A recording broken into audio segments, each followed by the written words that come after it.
अगर कोई आपसे कहे कि बिना गारंटी के 5 लाख रुपए तक का लोन मिल सकता है और उस पर ब्याज भी नहीं देना होगा, तो क्या आप यकीन करेंगे? शायद नहीं, क्योंकि ये किसी सपने जैसा लगता है। लेकिन उत्तर प्रदेश में मुख्यमंत्री योगी आदित्यनाथ ने इस सपने को हकीकत में बदलने का ऐलान किया है। ये सिर्फ एक वादा नहीं, बल्कि उन हजारों युवाओं के लिए उम्मीद की एक किरण है जो रोजगार और स्वरोजगार के अवसर तलाश रही हैं। मुख्यमंत्री ने घोषणा की है कि 31 मार्च तक 1 लाख युवाओं को बिना गारंटी के 5 लाख रुपए तक का ऋण मिलेगा। इसके लिए हर जिले में 25 से 27 मार्च के बीच विशेष मेले आयोजित किए जाएंगे, जहां युवाओं को ऋण वितरित किया जाएगा। ये घोषणा गोंडा में आयोजित ऋण एवं टूल किट वितरण कार्यक्रम के दौरान की गई। इस योजना का उद्देश्य युवाओं को आत्मनिर्भर बनाना है, ताकि वो नौकरी ढूंढने के बजाय खुद रोजगार का सृजन कर सकें। अब तक इस योजना के तहत 3 लाख से अधिक युवाओं ने आवेदन किया है। इनमें से 30,000 से अधिक के ऋण स्वीकृत हो चुके हैं और 17,000 से अधिक युवाओं को ऋण मिल भी चुका है। सरकार का लक्ष्य है कि हर साल 1 लाख युवाओं को इस योजना के तहत ऋण उपलब्ध कराया जाए, ताकि उत्तर प्रदेश के युवाओं की ऊर्जा और प्रतिभा को सही दिशा मिल सके। मुख्यमंत्री ने इस मौके पर कहा कि किसी भी राज्य की असली ताकत वहां के युवा होते हैं, और जहां युवाओं के लिए अवसर होते हैं, वहां कोई भी बाधा उनकी प्रगति को रोक नहीं सकती। उत्तर प्रदेश सरकार ने युवाओं को स्वरोजगार से जोड़ने के लिए पहले भी कई योजनाएं चलाई हैं, जैसे एक जिला एक उत्पाद ODOP योजना, विश्वकर्मा श्रम सम्मान योजना और मुख्यमंत्री युवा उद्यमी विकास अभियान।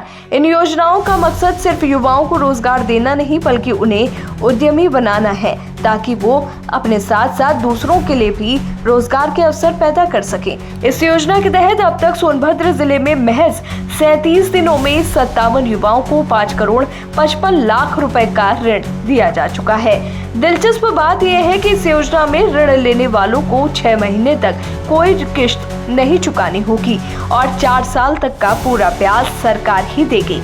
यानी जिन युवाओं को ऋण मिला है, उनके लिए ये पूरी तरह से ब्याज मुक्त रहेगा। हालांकि यदि कोई 5 लाख से अधिक यानी 10 लाख रुपए तक का ऋण लेता है, तो उसे सब्सिडी का लाभ नहीं मिलेगा।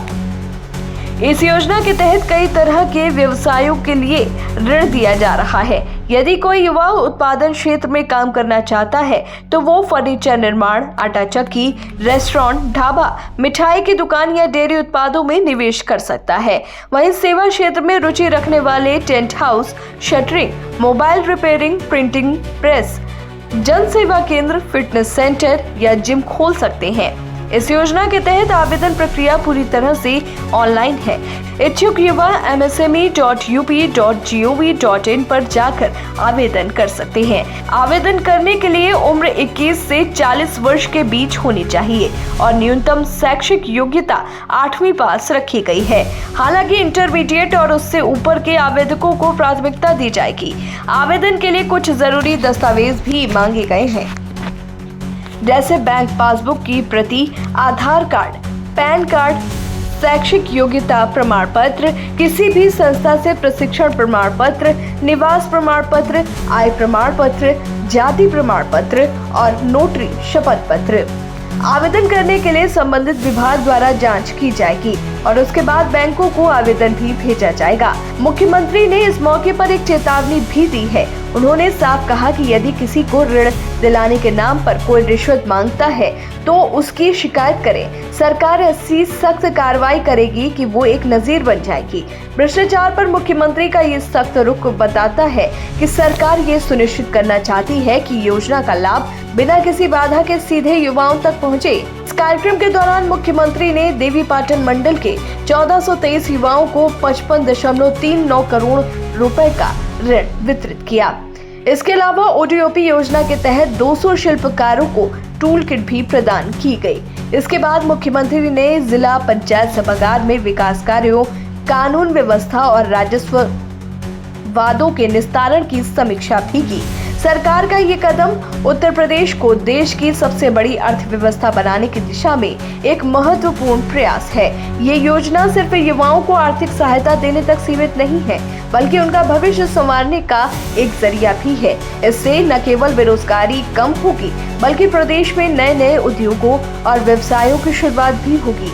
ये योजना उन युवाओं के लिए एक सुनहरा अवसर है जो रोजगार के लिए दर दर भटक रहे हैं। अब उन्हें नौकरी के पीछे भागने की जरूरत नहीं है, बल्कि वो खुद नौकरी देने वाले बन सकते हैं। सवाल ये है कि क्या युवा इस मौके का पूरा लाभ उठा पाएंगे? क्या ये योजना सच में युवाओं की तकदीर बदल पाएगी? और सबसे बड़ा सवाल कि क्या इस योजना से उत्तर प्रदेश देश की नंबर 1 अर्थव्यवस्था बनने की दिशा में एक कदम और आगे बढ़ेगा?